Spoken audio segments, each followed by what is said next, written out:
maratathi kura iria cikiirio candidate wa MP ticio cikiirio kana iria cikitio ni macini-ini kana andu aria metarire ni moka guikia kura kana ni kuiganana. Kenya shillings 100 please for subsidy program.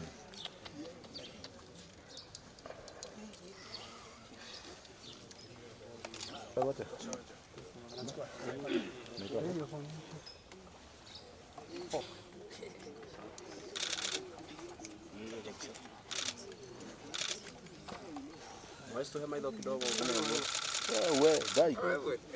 Mtioge moru taragi. Ndio kamera. Are we go ahead? Yes.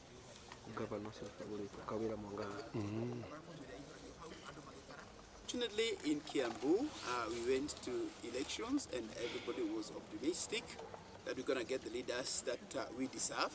Unfortunately, there is a lot of some candidates who hijacked the process, and right from the polling station, we had malpractices in the elections, and more so in the gubernatorial seat where I was a candidate. I've taken action, and as you see, I have reported these illegalities and irregularities to the DCI, so they are doing their own investigations.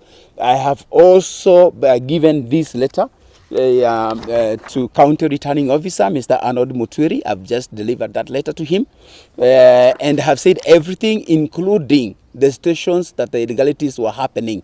So that so this is not just a generalization of accusation. No, I've even told him where these things happened.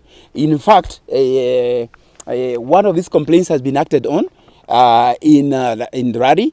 One of the presiding officers, he brought a box without Form 37A, and when he was called to come and answer those whatever, he said he's in Kitui. So he was located where they were, she was, and right now she is in cell because she cannot explain the whereabouts of Form 37A. Now we don't know whether that box is from Rari or from Naivasha or from Nakuru. We don't know. It's just a box with some boats. So these are the irregularities and illegalities we are talking about. So this is what I'm saying, that these things are real. Yes, we are not just complaining. These are real. And you know me, I'm not the complaining person. But you know what? We are talking about 1.2 million voters. We carry their dream. If they wanted Jago to be their governor, then yes, he needs to be their governor. They should not get a governor they never elected. And what we are demanding right now, according to my letter, is number one, those illegalities and irregularities must be noted. Number two, those boxes, wherever they are, must be taken care of. Number three, I demand a recount for the benefit of Kiambu people who I represent. It is signed by everyone, but unfortunately, it has no data. You can see there are no votes inside that form. So it means that our people were compromised, the POs were already compromised, and they just wanted a signed form, and then they would distribute whatever figures they want. That is why you see some people have 0-0, and some people have got almost 99% of the votes casted in that particular polling station.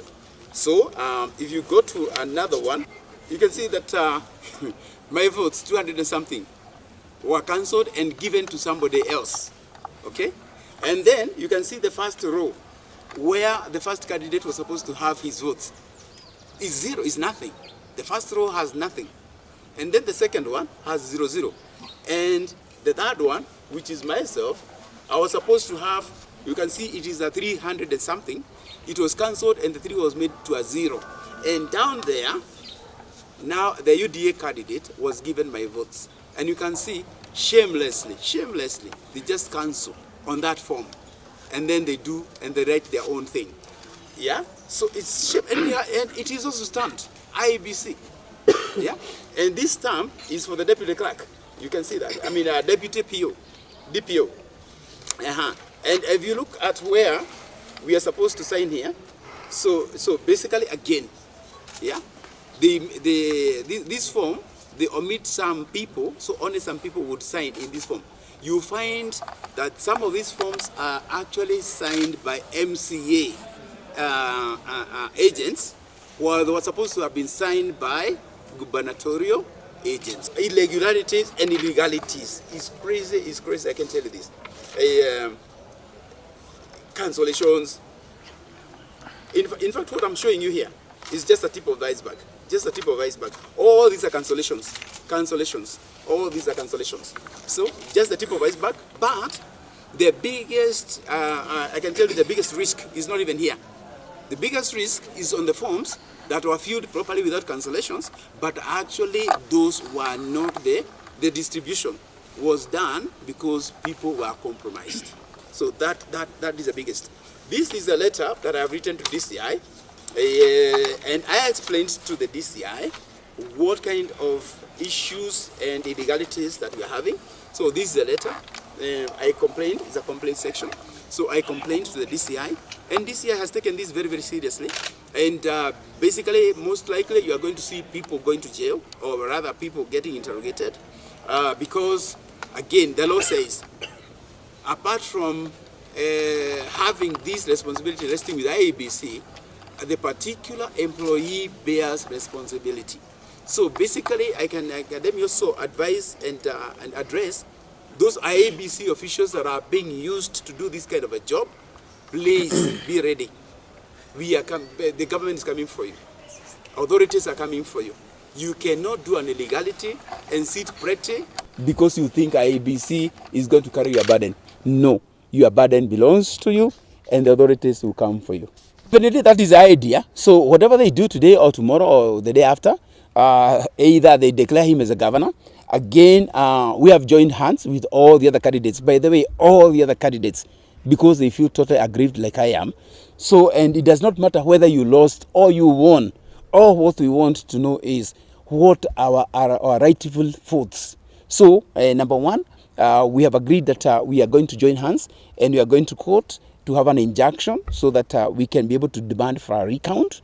And number two, if need be, then we will go for a petition. But recount first, we want to know how many votes do we have? How many votes were we given by our people? In Kiambu County, perturbed by the way IEBC conducted elections during the voting and subsequent tallying of votes in Kiambu in this general election. We have recorded instances where there were process failures, including one. On the eve of the election, our chief agents were denied badges that would have given them access to the polling stations early the next morning. We had to call the CRO, the chief returning officer, several times for him to prevail upon the returning officers to issue the badges to our chief agents. Some were issued, others were not.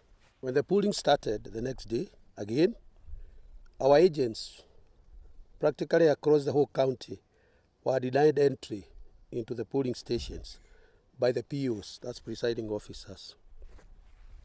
I personally, speaking on my behalf, I made over 15 calls, and we have evidence to that extent, to the CRO, while my running mate made over 20 calls to the returning officers to rectify the situation and allow our agents access as is required by law.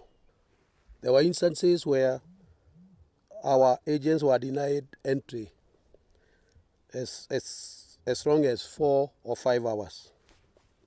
We actually have evidence to the effect that 2 stations within the county did not allow our agents to access the polling stations the whole day, with the POs telling them that the stations were ostensibly fully occupied.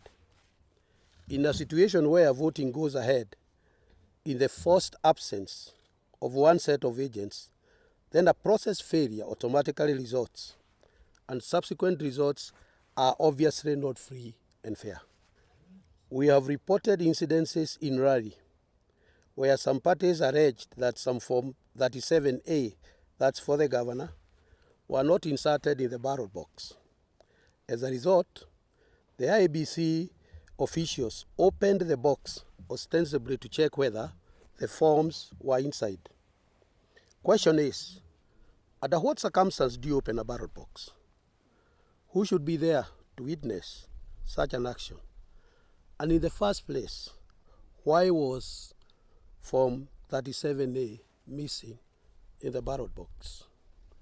This happened in 2 instances in Kimende area, which means many more irregularities may have occurred across the county. What are the implications of this? The matter was reported to the police and DCI, and a statement made whose copy is in our possession. It has also been reported and confirmed that in one constituency, over 10,000 votes were cast in favor of Azimio candidate were counted as UDA votes. How many more instances occurred across the county? How many more votes were erroneously counted and given to the wrong candidate? What's the implication of such deliberate, careless action? It is also perturbing to note that a high number of votes, close to 300,000, allegedly cast votes for presidential candidate but did not vote for either governor, women rep, or senator. Goes beyond the 300,000 votes for Kiambu. What we have now is close to 1 million votes across the Mount Kenya region that have been cast to the presidential candidate but cannot be traced to either the governor, senator, or women rep position. And the question we are asking is the same. How do you get 6 ballot papers? Mark only 1. 5 are either lost and we don't know where.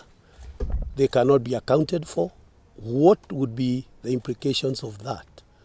As you can remember, that was a question also that was raised in 2017.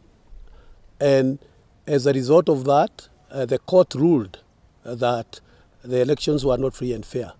That is of concern to us. All we want to tell Kiambu people that the process that has been undertaken so far does not reflect their choice. I think that's the first thing to say, and we have said it very categorically.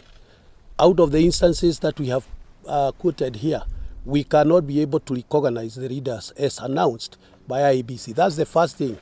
The second thing is automatic. We'll take the necessary action with the evidence that is in our possession. What has happened completely disenfranchises the people of Kiambu, because this is not what they woke up to do or to witness on the 9th of August, just about a couple of days ago. On my part, I have instances where ballot boxes pertaining to the senatorial election had either broken seals, or some of them literally had been punctured, which perhaps indicates that somebody had done that deliberately to give them an opportunity to insert or stuff ballot boxes. There's even one other instance where in one sub-county where one of my competitors had just about 15,000 votes. But at the final tally, another 30,000 were added, bringing it a total to about 46,000. So these are among some of the irregularities that we're trying to bring out. And we continue to gather more evidence, and I'm sure we shall be coming back to you so that as we chart our way forward. When we go to Kiamba constituency, that is Moshadha, Gasharage Primary School, the women rep results were not found, and the PU also was not found. And the same with Kikuyu constituency. The PU also got lost with the results. And so the Kikuyu constituency women rep results were not announced at the tallying center. And so that one makes us to wonder what is getting read today at the KIST, County Returning Officers Tallying Center. Among all that, at Kikuyu there were also concerns from our agents that there were people who were given 2 ballot papers. And we have these notes with us from our agents, and we are ready to have it processed further. One of the IEBC officers, it was not even a clerk, a ballot issuing clerk, it was a deputy presiding officer who was caught red-handed by one of our agents issuing 2 ballots. I called the returning officer, Kikuyu. She told me that she never knew anything about it. And then she said that she was rushing to Derry Secondary. But by the end of the day, she did nothing about it. We had a similar case still in Kid Pharmaco Primary. The Derry case, they took the 2 ballots and they put them in an envelope, but they never acted on it because the very same officer of the IBC still continued to work in the very same polling stations. Then we had other issues about crossing of the ballot boxes in various stations like Gesharani Primary, where the ballot boxes were not crossed until the following morning, because their main issue, according to our agents, was to reduce the number of ballots which they had added into those boxes. Gesharani was one of them. Geteva Primary in Karide, that is Karai Ward, was another station where the ballot boxes were not closed for 8 hours. To come to the results in Kikuyu constituency, when the returning officer was issuing out results, there was a foreign name in the Form 35B for the Member of Parliament. Somebody by the name of Wambui, and Mary Ann Wambui was in the Form 35B until when we complained. And this particular candidate had been awarded 28,000 votes, which were later diverted to the incumbent, Kimani Ichung'wah, and they changed the Form 35B. So, yesterday, I happened to go to the tallying center because I did not believe what was in what the Kimskites were talking about and what was in the ballot boxes. These were 2 different things. I demanded to be availed the Kimskit, what is there, and also what was in the ballot boxes. But the returning officer was very ignorant. I have the video of the same. He never answered any of the questions. She just told me that I was supposed to raise these issues at the polling stations, of which I had already done. But she never responded about what I had questioned about the polling stations and what was there in the ballot boxes. Kate here that I'm not in agreement with the results as per Kiambaa constituency. First of all, my chief agent, together with my agents, were allowed access to the polling stations over 2 hours into the exercise.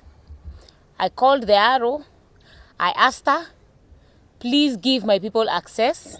That is when she called her people to give access after struggling for 2 hours. People had already started voting. They told me that the first 150 people, my agents confessed to me that the first 150 people, they were already documented people that will come and vote in a sequence. And these people voted between 5:30 and 6. Those people voted double ballot papers. And when these people voted is when you are allowed not anybody else to come in. And after that lot of 150 people voted, which is equating to 300. And if you look at Kiambaa, the so-called winner has left everybody else with above 300 votes in each stream, polling station. He has a head start of 300 votes. Can it be, surely can it be that across the whole of Kiambaa, that there was 300 in every polling station? Towards, and then that doubles up to go to up to the evening. There was no turnout. The only turnout was between 5 or 4:30 and 5:30. Where were those people? Okay? And then after that in the evening, the clerks, the POs, they kicked everybody out and only left the so-called UDA observers in those polling stations. Those are the people that were left inside there that they want to take a break. They are seeking to take a break. That was a very big issue because at that point, when they were counting, my agents told them, they pick the paper and they say, Damaris, Madam Tanya, Damaris, like that. But when they were picking my paper and announcing it in somebody else's name, When my agents tried to raise the issue, they were kicked out. Because my agent would pick and say, Damaris, Madam Tanya. But when they said, no, that is not for Madam Tanya, that is for Damaris, they were being kicked out. There's been very serious issues that have gone on. We are very sure, and I am very certain, that my votes were counted in somebody else's ballot.